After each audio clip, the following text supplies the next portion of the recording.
Esse é um vídeo do Dr. Paulo Musi falando sobre alimentação e musculação. Assiste até o final, deixa o like, comenta, compartilha. Valeu! Os 5 piores alimentos na visão do Paulo Musi. Paulo, a gente sabe que a escolha dos alimentos ela é super importante, não só no que diz respeito da performance, mas da saúde como um todo. Existem questões culturais que envolvem a escolha dos alimentos, existem questões técnicas, existem a própria adesão ao plano alimentar. A escolha dos alimentos ela é muito importante em diferentes aspectos, né? Por isso que a minha pergunta é, os 5 piores alimentos na tua visão e com os teus argumentos, colocando em evidência aquilo que tu julga mais importante dentro da tua visão, seja ela técnica, seja cultural, seja, enfim, influência na tua rotina, o que tu enxerga aquilo como malefício. E os 5 melhores, e contrapondo isso, os 5 melhores alimentos no que diz respeito à palatabilidade, a versatilidade, né? O que gera também a adesão à dieta, a saúde, obviamente. E eu tô curioso para saber. Tu precisa pensar muito ou tu já tem assim, tu quer fazer de trás para frente? Tu quer fazer tipo o... Não, vamos fazer do ruim pro bom. Do ruim pro bom. Do ruim pro bom. Pelo menos a gente estenda, a gente começa a dar um... fica atento com isso. Então, dos alimentos que a gente sempre pensa que... Fala, olha, isso daqui talvez seja melhor você abandonar, né? O primeiro deles com certeza é álcool, né? Todos os derivados de álcool, né? Não interessa se é destilado, não interessa se é fermentado, né? Porque o álcool ele também passa por essas ondas cíclicas de gente falar assim, olha, tal produto é bom, né? Como o gin, por exemplo, em um determinado momento, ele começou a ser bebida fit. Eu falei, fit não sei aonde. Não, né? é fit. Nossa, você me conta agora? Mas... É que gin eu achei que era GYM. Se for esse gin, é bom, mas o gin mesmo, esse daí não tem nada. Ele tem um teor alcoólico super alto e, assim, ele vai entrar dentro daquilo que, por exemplo, um destilado comum faz. O whisky, pinga, qualquer que você escolher. Mas o que acontece com o álcool? Ele tem um grande problema que é, do ponto de vista de literatura científica, você não tem um artigo que fale sobre uma dose segura, você não tem uma forma de consumir que torne ele seguro. Então, se você fracionar durante a semana, eu bebo um pouquinho todo dia, então a recorrência faz ele ser miotóxico. Não, eu bebo só de final de semana, o volume faz ele ser miotóxico. Então, qualquer a forma que se manifeste o consumo desse álcool, ela tende a ser deletéria. Ô Paulo, fora as respostas metabólicas indesejáveis que o álcool causa, também tem uma questão que quem consome álcool normalmente está inserido dentro de um contexto que normalmente já é um ambiente ruim, né? Normalmente quem consome álcool, por exemplo, pode se relacionar isso à festa, à qualidade do sono, a alimentos ruins combinados com uma rotina ruim. Aí você está falando da repercussão do consumo do álcool, que é também um grande problema, né? Porque assim, você tem o efeito do álcool em si, né? Qual é o efeito do álcool? Na metabolização do álcool, ele é transformado em aldeído e depois em ácido carboxílico para ser absorvido. O álcool ele tem efeito tóxico, né, e lítico sobre célula. Então, o álcool, por exemplo, ele faz você modificar o que é célula, né, de revestimento de parede. Por isso que associa o uso da bebida com aumento de índice de câncer do sistema gástrico. A outra coisa é, o aldeído, esse é tóxico do ponto de vista metabólico, né, e ele tem um efeito muito tóxico no músculo. Mas o aldeído ele também guarda um outro efeito tóxico que seria no sistema nervoso central, que é, por exemplo, o sujeito que bebe muito, que fala que no outro dia ele acorda mal, com sensação de gosto de guarda-chuva na boca. Isso é efeito neurotóxico do aldeído. E já o ácido carboxílico não tem problema nenhum. Mas quando a gente pega esse efeito da concentração do aldeído, né, você tem um aumento dos metabolismos de degradação muscular. Então, o MRF, SMAX, o ubiquitina-proteasomo, é como se você ligasse uma chavinha de vamos destruir massa muscular. E dessa forma, você começa a, por exemplo, queimar no final de semana aquilo que você estimulou com tanta dificuldade para fazer ao longo da semana. E vamos conversar, né? Do ponto de vista de eficiência, o desenvolvimento muscular, né, é muito pouco eficiente. Se a gente for na literatura de novo, voltar, e você for perceber o quanto você consegue desenvolver de massa muscular ao ano, é da ordem de 1,1 a 2,3 quilos de massa muscular. Quando você olha o quanto a gente sintetiza de músculo por dia, é da ordem de 25 gramas, ou seja, um scoop de whey. Né? Eu, você, mais ou menos isso que a gente sintetiza. E se você multiplicar isso por ano, você vai ver que são quase 10 quilos. Ué, mas o que aconteceu que a gente sintetiza o equivalente a 10 quilos de desenvolvimento muscular ano, mas a gente só retém de 1 a 2 quilos? Pois é, essa é a questão da eficiência. Imagina que é um mecanismo muito pouco eficiente e que ainda você vai bombardear com uma coisa que aumenta o nível de degradação muscular. E aí, isso daí é o efeito do álcool em si. Aí tem a repercussão do efeito do álcool, do efeito neurológico, que para mim é o mais importante. O álcool, ele funciona como se fosse um relaxante do sistema nervoso central. E um relaxante muscular em nível do sistema nervoso central. Isso quer dizer que a tua força no outro dia já vai ser parcial. E quando a força, né, é uma manifestação de capacidade física que é essencial para a hipertrofia. A gente precisa do volume, o volume é a questão principal, né, o quanto você consegue treinar, mas um treino de volume sem força é uma coreografia. Essa é a verdade. Então, se você perde lá, que seja 30% da sua força, né, e vai treinar no dia seguinte, você já não vai fazer mais. Você não vai estar treinando, você vai estar se esforçando. Segunda coisa é que o álcool, como ele é euforizante do sistema nervoso central, no dia seguinte, o que é o efeito rebote? Você tem um depressor.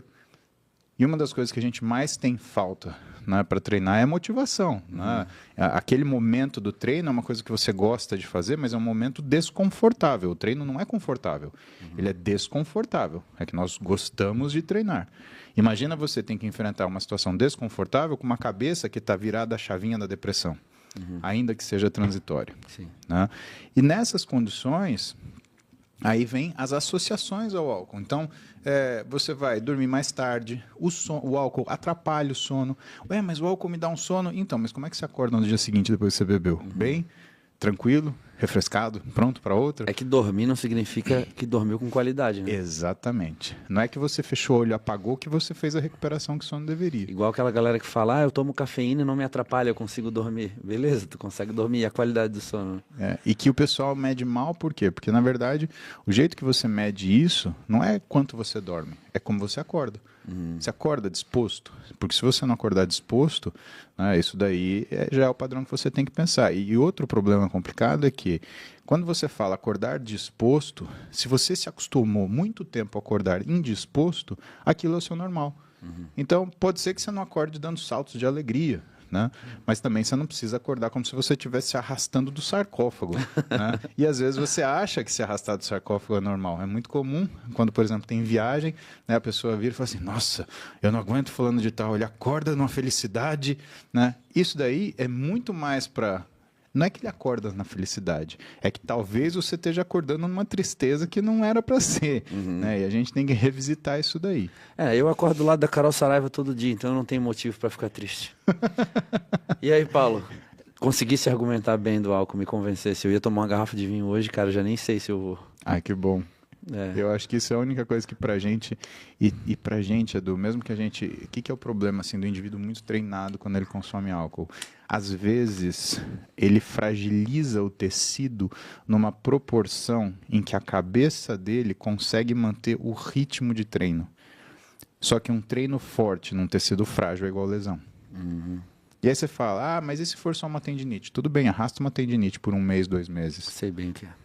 Sabe? Pois é. Então, são coisas que a gente não recomenda. A outra coisa, açúcar, né? Por que o açúcar não é recomendável?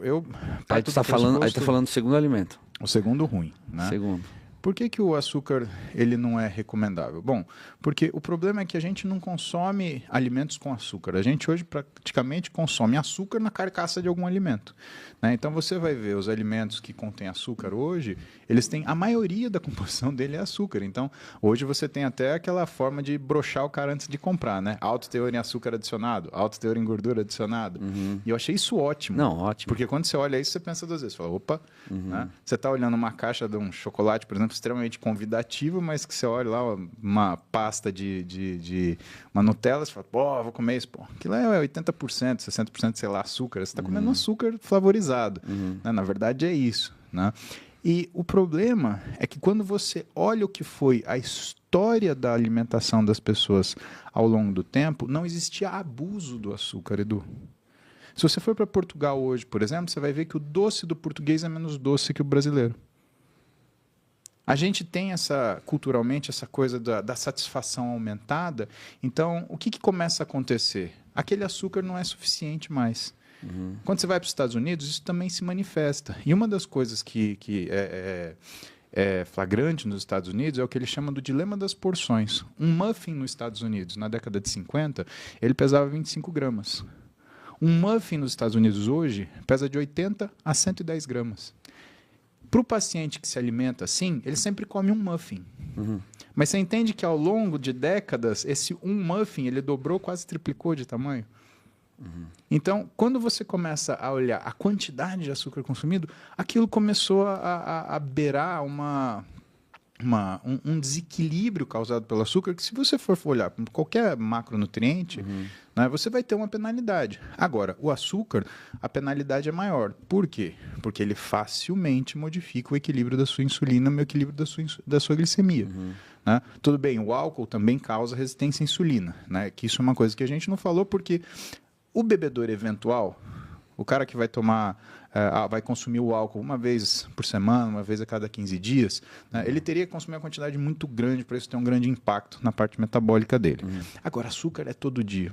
Sim. Então, todo dia você está empurrando mais a sua glicemia. Você está modificando a sua função de estabilização da sua glicemia, o equilíbrio do açúcar no sangue. Isso vai modificar o funcionamento do seu pâncreas, vai modificar o funcionamento do seu fígado, vai mudar o funcionamento da sua massa muscular. Ô Paulo, a gente sabe que todo carboidrato, o produto final é glicose, mas Exato. a gente não tem nenhuma necessidade de ingerir açúcar.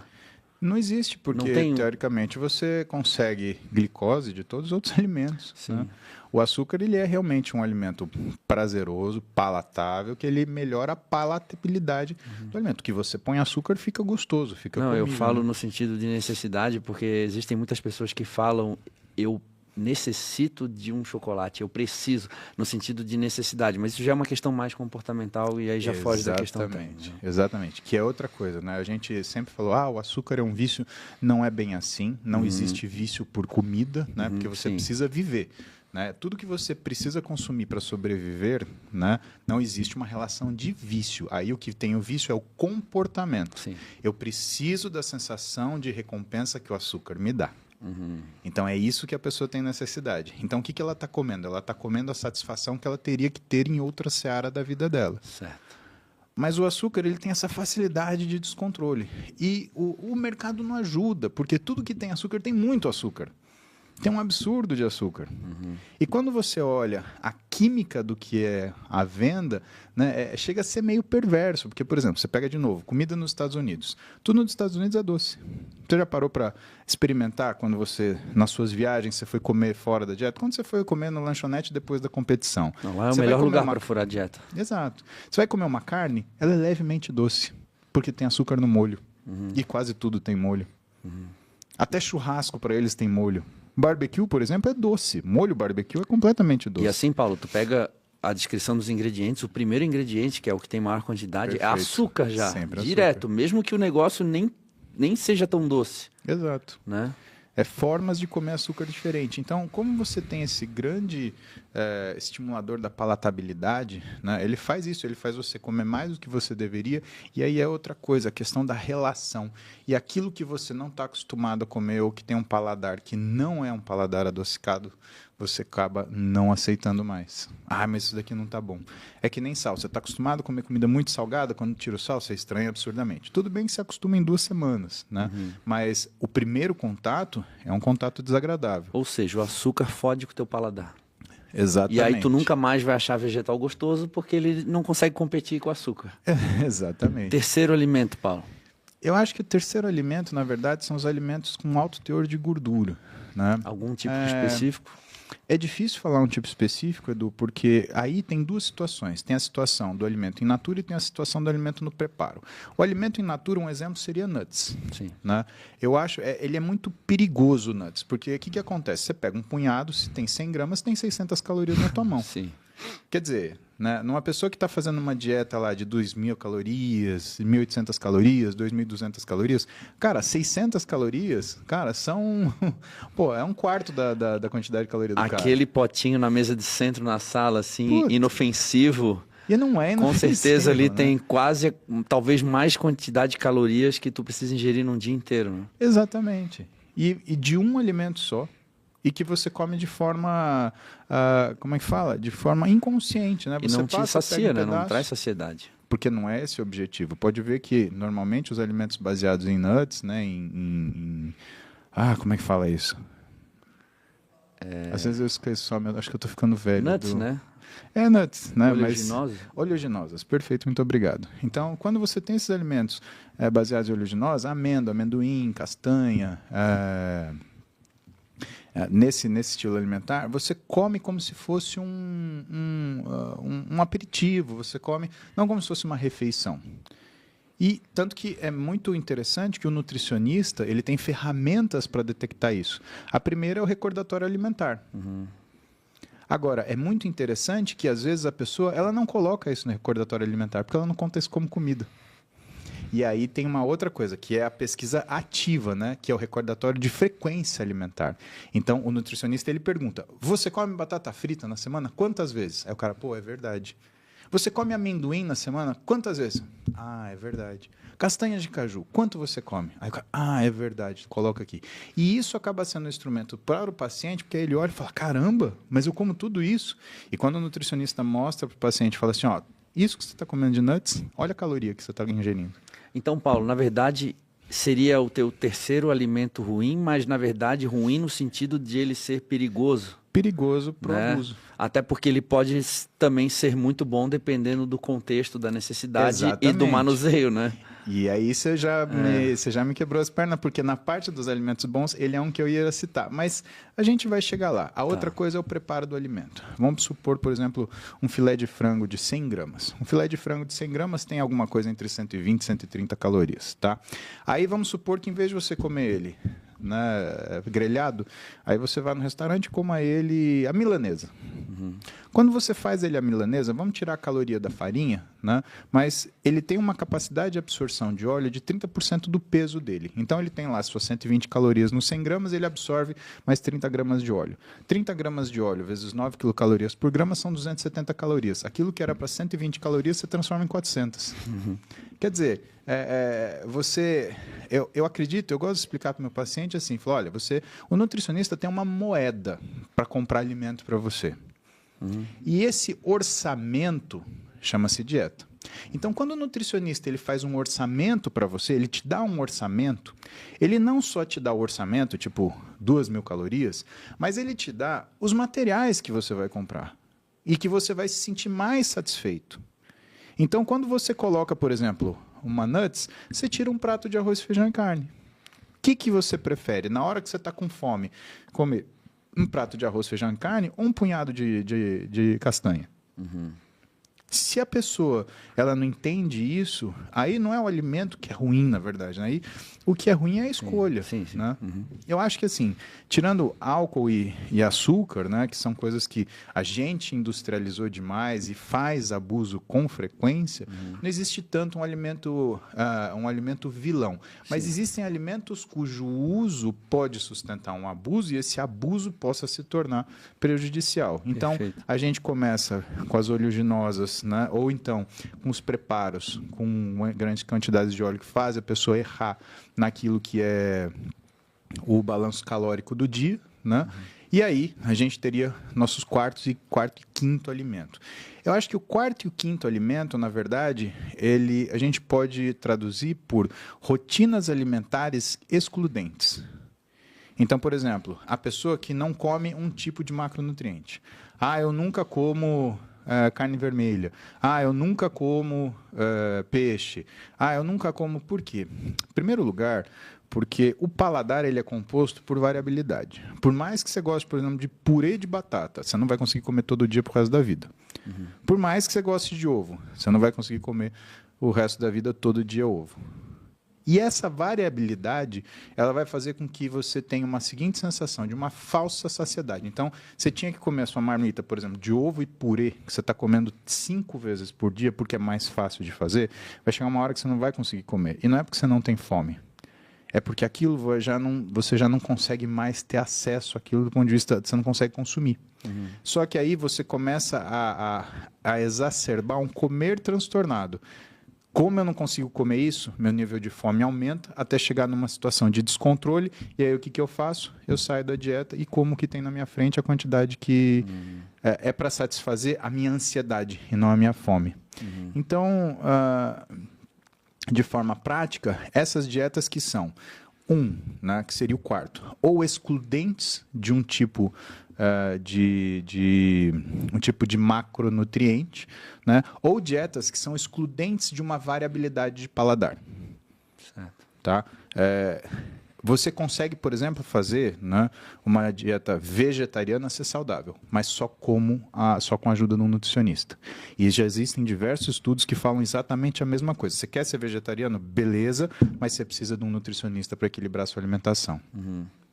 Se você olhar das pessoas que têm essa rotina, a maioria, e que não tem isso orientado por um profissional, elas estão fora do peso ou elas têm alteração no que são nos seus índices glicêmicos. Para garantir essa variabilidade, para garantir o acesso aos macronutrientes de forma distribuída, não Exato. consumir... Normalmente essas dietas assim, elas vêm carregadas de um excesso de macronutriente, carboidrato, pouca proteína, né? Então é no sentido do nutricionista conseguir fazer o orçamento de forma correta e apresentar para o paciente. Exato.